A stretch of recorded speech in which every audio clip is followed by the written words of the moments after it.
வணக்கம் நண்பர்களே. நம்ம இப்போ வந்திருக்கக்கூடிய கோயில் பார்த்தீங்கன்னா மிக அற்புதமான ஒரு சிவன் கோயில் வந்திருக்கோம். அதாவது சதுரங்கப்பட்டினம் பக்கத்தில் இருக்கக்கூடிய மெய்யூர்ன்ற இடத்துல இருக்கக்கூடிய வெள்ளீஸ்வரர் சிவன் கோயில் தான் வந்திருக்கக்கூடிய இடம். அற்புதமான சிவன் கோயில், வேதாம்பிகை உடனுரை வெள்ளீஸ்வரர் கோயிலுக்கு வந்திருக்கோம். இந்த வெள்ளீஸ்வரர் கோயில் என்ன சார் பண்ணால் சிவன் சுயம்பு மூர்த்தியாக உருவானவர். கீழே ஆவுடையார் சதுர வடிவத்தில் இருக்கும். அது ஒரு தனி சிறப்பு. பொதுவாக பல கோயில்களில் வரப்போ ஆவுடையார்னு இருக்கக்கூடிய கீழ்ப்பகுதியானது வட்ட வடிவத்தில் இருக்கும். இங்கே சுயம்பு மூர்த்தியாக இருக்கக்கூடிய இறைவனுக்கு ஆவுடையார் மட்டும் சதுர வடிவத்தில் ஒரு சிறப்பு. ரெண்டாவது பார்த்தீங்கன்னா, இந்த சுவாமிக்கு இன்னொரு பேர் பார்கவீஸ்வரன் பேர். அதாவது பார்கவீஸ்வரர்னா வெள்ளீஸ்வரர் தமிழில் சொல்கிறது, வடமொழியில் பார்கவீஸ்வரன் சொல்லுவாங்க. இன்னொரு சிறப்பு, சுக்கரன் வழிபட்ட ஸ்தலன்றதுனால் வெள்ளீஸ்வரன் சொல்கிறோம் நம்ம. இது ஒரு தனி சிறப்பு. அம்பாள் பேர் வேதாம்பிகைன்னு பேர். சின்ன உருவமாக ரொம்ப அழகான அற்புதமான ஒரு வடிவழகு கூட. அம்பாள் நேர்லேயே பார்க்குற மாதிரி ஒரு காட்சி தரக்கூடிய ஒரு அற்புதமான வடிவழகு. அதில் ஒரு சிறப்பு என்ன கேட்டிங்கன்னா, 4 வேதங்களுக்கெல்லாம் அடிப்படை ஆதாரமாக விடக்கூடியது அம்பாள்ன்றது ஒரு ஆணித்தரமான ஒரு இந்து மதத்தினுடைய நம்பிக்கை.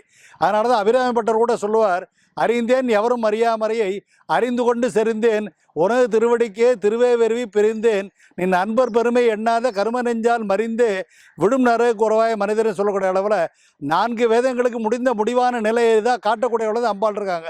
ஆனால் அந்த ஊர் 4 வேதங்களுக்கு சதுரங்கப்பட்டினம்னு பேர் வந்தது. பிற்காலத்தில் மருவி அது சட்ராஸ்னு மாறிடுத்தது. அப்போ அம்பாள் இந்த மெய்யூரில் இருக்கக்கூடிய இந்த கோயிலுடைய சிறப்பு, வெள்ளீஸ்வரர் ஒரு சிறப்பு, சுக்கரேஸ்வரர் வழிபட்டது. அதனால் சுக்கரன் வழிபட்ட சுக்கரேஸ்வரன் பேர். கமண்டல சித்தர் இங்கே வழிபட்டதுனால கமண்டல சித்தருக்கு ஒரு தனி சன்னதி இருக்குள்ள. அப்பேற்பட்ட ஒரு அற்புதமான ஒரு என்னன்னு சொல்கிறது, வேதாம்பிகை உடனே வெள்ளீஸ்வரர் கோயிலில் வந்திருக்கோம்.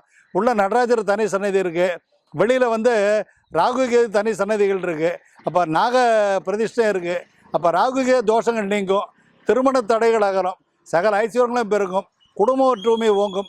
அப்படி வாழ்வில் இன்னல்கள் நீங்கி இடையூறுகள் நீங்கி வாழ்விலே சிறப்பு பெற, வாழ்வு வளம் பெற, தடைகள் நீங்க பார்க்கக்கூடிய ஒரு பரிகார ஸ்தலமாக அது விளங்குது. இது வரைக்கும் வராதவங்க தவறாமல் அவசியம் பார்த்துட்டு போங்க. சதுரங்கப்பட்டத்தில் கூடிய மெய்யூரில் குடிகொண்டு இருக்கக்கூடிய வேதாம்பிகை உடனுரை வெள்ளீஸ்வரர் ஆலயத்தை வந்துட்டோம். ரொம்ப அற்புதமாக தரிசனம் பண்ணோம். இது வரைக்கும் இந்த டிவைன் பிளிஸ் யூடியூப் சேனலில் இது வரைக்கும் சப்ஸ்கிரைப் பண்ணாதவங்க தயவுசெய்து சப்ஸ்கிரைப் பண்ணுங்கள். ஏன்னா இது மாதிரி பல கோயில்கள் சார்ந்த ஆன்மீகத்தில் தொடர்ந்து நாங்கள் காணொலியாக போட்டுட்டு வரோம். அப்போ தான் உங்களுக்கு பார்க்குறது ஒரு வாய்ப்பு கிடைக்கும். இதே போன்ற வேறு ஒரு சிறப்புமிக்க ஒரு திருத்தலத்தை உங்களை சந்திக்கும் வரை உங்களிடம் நன்றி கூறி விடைபெறுவது உங்கள் நண்பன் ஆசங்கர். நன்றி, வணக்கம். வணக்கம் நண்பர்களே. நம்ம இப்போ வந்திருக்கிறது ஒரு அற்புதமான ஒரு சின்ன ஒரு சிவன் கோயில் வந்திருக்கோம். அதாவது சதுரங்கப்பட்டினம் டவுனில் அந்த பீச்சுக்கு எத்தாப்பில் இருக்கக்கூடிய சிவன் கோயில், காமாட்சி அன்னை உடனுரை ஏகாம்பரேஸ்வரர் சுவாமி கோயிலுக்கு வந்திருக்கோம். இந்த பக்கம் பார்த்தீங்கன்னா கடலுக்கு எத்தாப்பில் இருக்குது டச்சுக்காரருடைய கோட்டை இருக்குது, பெரிய கோட்டை. அது இப்போ சிதிலம் அடைஞ்சிருக்கு, டேனிஷ் போர்ட்டுன்னு சொல்லுவாங்க. அங்கே தான் அவங்க வியாபாரம் பண்ணாங்க. இந்த சதுரங்கப்பட்டினம் துறைமுக பட்டமாக இருக்கிறனால இங்கேருந்து வாணிபம் பண்ணி அதில் வரக்கூடிய பொருட்களை சேமித்து வச்ச இடம் அந்த டச்சுக்காரர்கள் கட்டிய டேனிஷ் போர்ட்டு. அதுலேருந்து கொஞ்சம் தூரம் ஒரு கிட்டத்தட்ட 200-300 மீட்டர் வந்தாலும் இந்த கோயில் வந்துடுது. நேர் எத்தாப்புலே உங்களுக்கு சமுத்திரம் இருக்குது. பெருமாள் கோவில், நம்ம காமாட்சி கோவில், இன்னொரு சிவன் கோவில், 3 கோயில் மட்டும்தான் தீர்த்தம் எல்லாம் அலங்காரம் பண்ணி லைனாக நிற்க வச்சு கிட்டத்தட்ட ஒரு 5000 பேர் வருவாங்க மாசி.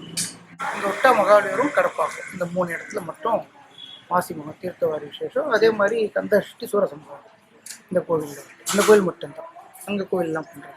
இந்த கோயிலில் மட்டும் இந்த ஒரு 3 வருஷமாக பண்ணிட்டு. சரி. இந்த கோயில் ஒரு காலத்தில் சுடுகாடாக இருந்தால் சொல்லப்படுது, பல ஆண்டுகளுக்கு முன்னாடி. அப்போ இங்கே காசி விஸ்வநாதர் இருந்ததாகவும், அந்த காசியில் இருக்கிற மாதிரி சுடுகாடு பக்கத்தில் காசி விஸ்வநாதர் கோயில் இருந்ததாகவும் சொல்லப்படுது.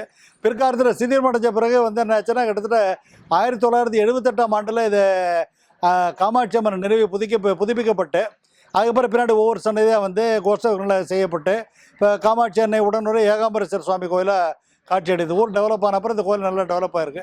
அற்புதமான திருக்கோவில். நேர் எத்தாப்பில் கடல், இந்த பக்கம் பார்த்தீங்கன்னா இந்த டேனிஷ் கோட்டை.